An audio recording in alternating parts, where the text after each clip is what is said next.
Hello and welcome. I am your host, JP John Poz. With me, of course, is the former WCW and ECW World Tag Team Champion, one of the greatest minds and bookers ever in the history of the business, the Games Master, the Taskmaster, the Devil himself, Mr. Kevin Sullivan. Kevin, how you doing today, sir? I'm doing great, JP. Doing What great. What do you think about The Rock? Kind of back in the fold here with WWE and TKO. Now he is a member of the board of directors. Do you think this timing is to get him to wrestle at WrestleMania? Absolutely. That was my initial thought. What about you? Do you think that as well? Yeah, Perfect because timing, it right? dropped off for quite a while. When it first came out, everybody was excited. Then it may happen. And then you didn't hear anything more about it, right? Right. What a better way to get the guy to make a splash.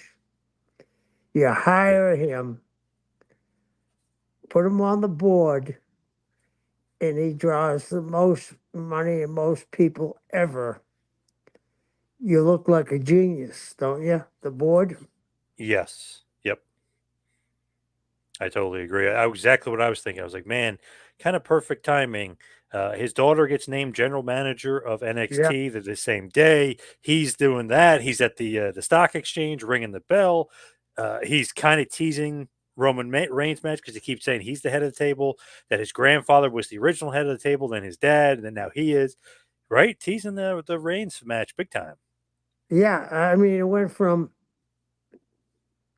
being hot to being completely forgotten about just about till I, I really think they're gonna, this was a deal to get him to wrestle.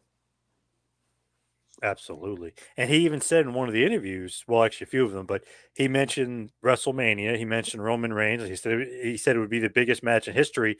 No offense to his other opponents, meaning Hulk Hogan, Steve Austin, John Cena, etc. He's saying his match with Roman would be the biggest ever. Yeah. You agree? Yeah, of course. Don't you? It would be up there for sure. And it seems like they're making more money nowadays, so possibly financially, it'll be the biggest ever. Oh, I think he'll be on every talk show. Ron will be on every talk show. Everybody that's anybody in Hollywood's going to be there. You know that. When the camera hits and there's Kevin Hart and Diesel and everybody else, it's going to make it a worldwide event, even though it is now, but it'll be bigger, I think, don't you? Oh yeah.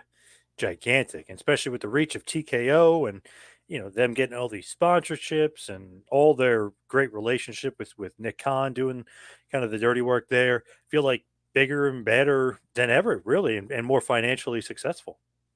Yeah. So Yeah. Rock Reigns, you think it's set in stone for Mania, or is there still a chance that Rock won't wrestle? There's a slight chance that he won't wrestle, but he'll be there in some capacity. And it's great that not only do they announce The Rock and basically he's going to be part of the board of directors, he's getting $30 million of stock to help promote it. I mean, so he's getting his pockets filled right now. Yeah, yeah. And then on top of that, they made the other announcement that Monday Night Raw is going to Netflix. 10-year deal worth $5 billion with a B, $5 billion.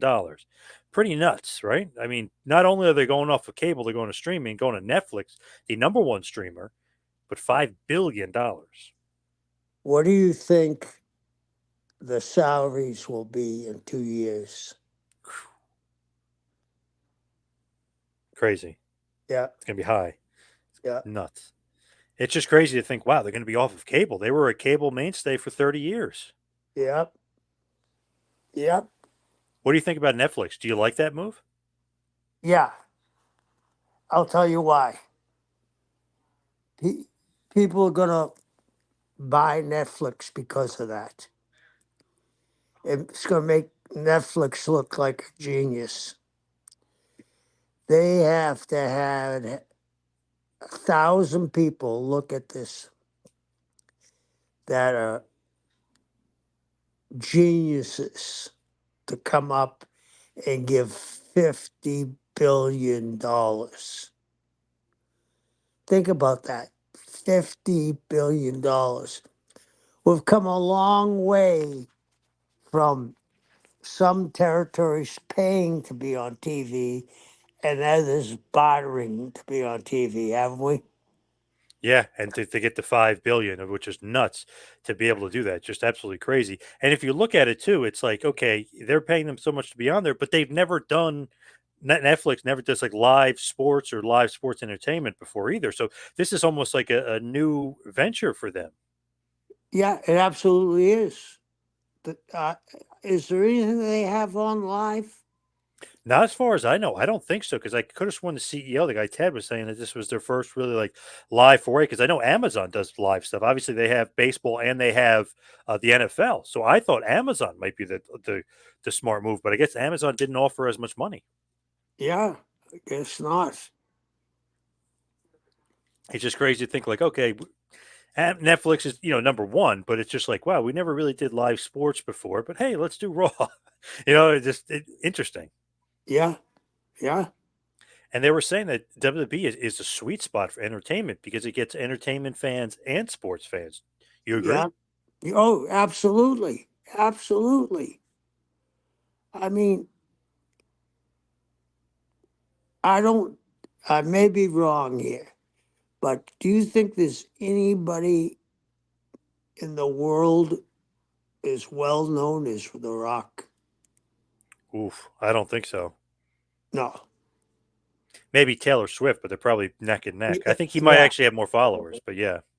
yeah, Or like Selena Gomez, one of those people, but I think he might have more followers than her too. yeah, I do too. He's he's something else. This Netflix thing is something else. It just seems like with Triple H at the helm. I know Vince is still there. Obviously, he was with The Rock yesterday, ringing the bell. But when you look at it, man, Triple H, he's on fire right now. Everything he touches, Turn to Booker's dream, gold. right? Geez, turn to gold. Everything. They got so much talent there.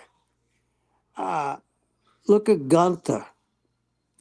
People haven't talked much, or I maybe haven't listened enough. The longest reigning intercontinental champion, right? Yep, You got Roman Reigns heading towards 1,500 days, right? yep, I mean, Dustin Rhodes, CM Punk. I mean, no wonder Tony is sending out these tweets. He's trying to stop the barrage. I mean,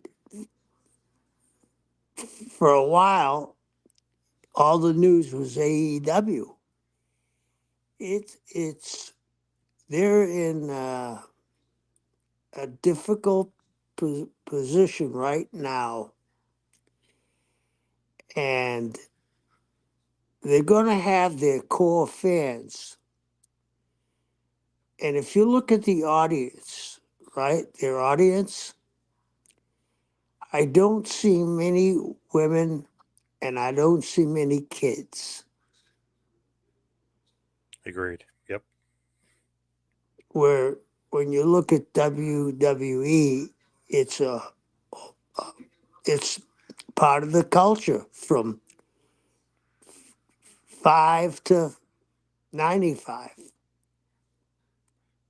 yep, definitely. And I went to a house show not long ago. A lot of women, a lot of kids were at the house Yeah, show. So yeah, for sure. yeah. When you look at it too, with WrestleMania coming out, I mean, this is the big season. They're getting hot, but they just keep throwing stuff on the fire, making it hotter and hotter and hotter. Bischoff actually mentioned on his show that they have so many top stars. It's like WCW when you guys had all those top stars. Maybe sometimes too many top stars, but that he was saying basically equivalent. Well, when a team has top stars, it sells out, whether it's baseball, football, hockey, basketball. Yep, The more stars you have, the more people are going to come. And they're loaded. absolutely. Yeah. And speaking of top stars, subject today is one of the top stars in the business of all time, one of the greatest of all time, Chris Jericho. Now, before we kind of get into him with WCW, just want to quickly mention just before that. Obviously, you guys have to see him somewhere else to bring him in and him to get on your radar. So he did make a name for himself, obviously, in Canada, doing some of those death tours, working in Calgary, working the Rocky Mountain system over there in Canada, just working all over the Canadian Indies, makes a name for himself with FMW in Japan, the War promotion in Japan, CMLL in Mexico and some other Mexican promotions, War in Japan. So he is making his name other places and obviously ECW as well. So, I mean, he does make a name for himself elsewhere and really kind of builds himself up into something. And he's a great wrestler, great worker. When do you guys take notice of him? And like, how do you take notice of him? I think the one you left out, he was in Smoky Mountain too. Yes. Oh, yes. Yep. I think that's when they saw him because he was so close. Do you know what I mean? Hmm. Not Uh, ECW, huh? Wasn't from ECW? ECW was like people in the main shot callers in the company weren't really looking at ECW except for special guys. Right. And then, when they obviously noticed him there, but when he went to Cornette, he was so close. That bled over. That TV bled over into North Georgia, Yep. so people got to see him. So I admire him. He's been a chameleon. He's been able to change his status whatever he wants. Uh, he keeps up with the times. Uh, he is still a huge draw for them. I was thinking about this the other day. If they ever lost him right now, they'd be in bad shape. I'm not saying him leaving the company, but if he got hurt for any extended time, they'd feel it. Oh, yeah. When you look at it, when you guys are looking at him, and it's funny because people think, oh, ECW, they kind of invented the Attitude Era. So many people from WCW, and Bischoff included, didn't even know really about ECW as much as people thought they did. Like they weren't really watching that program. They weren't really readily available in so many places. The NWO is really the start of the Attitude Era. Even Russo admits it, who was writing there at the time.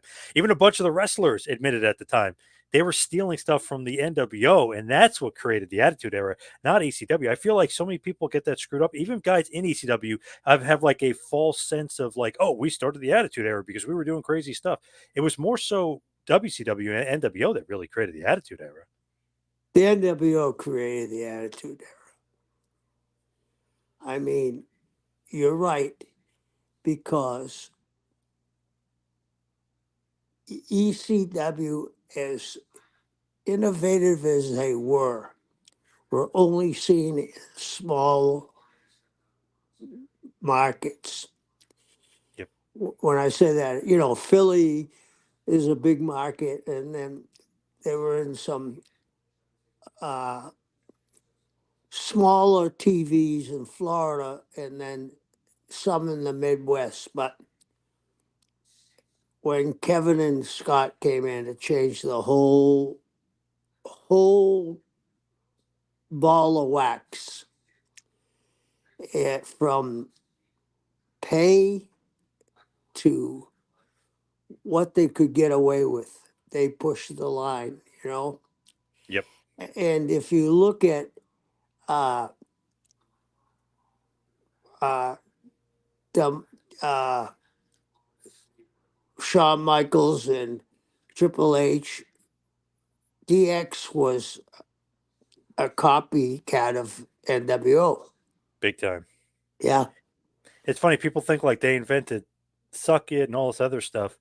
Hall, remember Hall, but before any of that was doing the down here and he kept going like this. yeah, So yeah, they just turned their hands this way and were copying Hall. They they took so much stuff from Hall and Nash that people don't even realize. DX is a complete rip off the NWO. yeah. Just total. With Jericho though, now, like looking at him now with AEW, he's arguably their biggest star. They need him.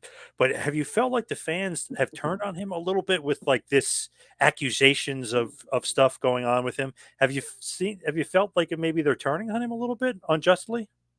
Yeah, unjustly for sure. In this country, we're innocent until proven guilty. Yeah. And usually, when something like this happens and somebody's accused, then there's a flood of accusations. Well, there's been no flood of accusations. Yep. Do you know what I'm saying? Yep. The only So, thing that Tony said about it too is he said you can't listen to every unfounded rumor that doesn't have any evidence. And I kind of agree because people were upset with Tony Khan for not investigating, but he said there's no evidence. Like we need something to go on. You can't just make up a case out of nowhere and just go after people, right? So I mean, Tony kind of had a good point. he did have a good point there. Very good point. Jericho, a few times on TV, they've been playing his music over when he's out because people are chanting stuff at him, NDA and all this weird stuff. Have you seen that, or do you think that's a little odd, like reaction by the crowd with the unjustified rumors? We're a cancel culture now. We love to tear down our idols, you know. Yep. I think it's, you know, they're unjustly,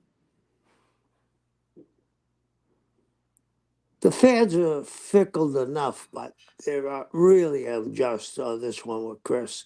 Until we find out more information, they should just cheer him and appreciate his ability. Before he heads back to WWE for a nice little retirement tour and a Hall of Fame tour. Yeah, yeah, So you guys know that Jericho definitely is a star, right? I mean, when you bring him in, you're like thinking, okay, this guy has star potential when you guys first bring him in. yeah, yeah. Did you like him like right off the bat and say, "Oh, I like this guy," even though the gimmick was the lion heart? It was a little bit like of a corny baby face, but you liked him. You saw something in him. Oh, I saw something in him when he was with Cornette when I'd go up there like once a month, see him. Yeah. When you see him, do you see like his future as like a world champion thing, or are you just saying he's got a spot in the business in the future? I knew he'd be very good, but I didn't think he'd be this great as he's turned out to be. So he leaves ECW, heads to WCW, debuts, technically speaking, August 20th, 1996. He beats Mr. JL. His really, I guess, first televised WCW appearance would be August 26th against Alex Wright, which ended in no contest. He would have a pay-per-view debut against Chris Benoit at Fall Brawl in 96, loses to Benoit. But you could see, it's like, wow, okay, this guy's pretty good. He's having good matches with, I mean, not that JL, Alex Wright, and Chris Benoit aren't all good, but just you could see, right? Like, okay, we got something here. He fit in with them. Yeah. Did the doctor send you? Yeah. Can I have it? Yeah. Hold on. Hey, I gotta. Can I call you back? I gotta talk to the doctor for a second. Yeah,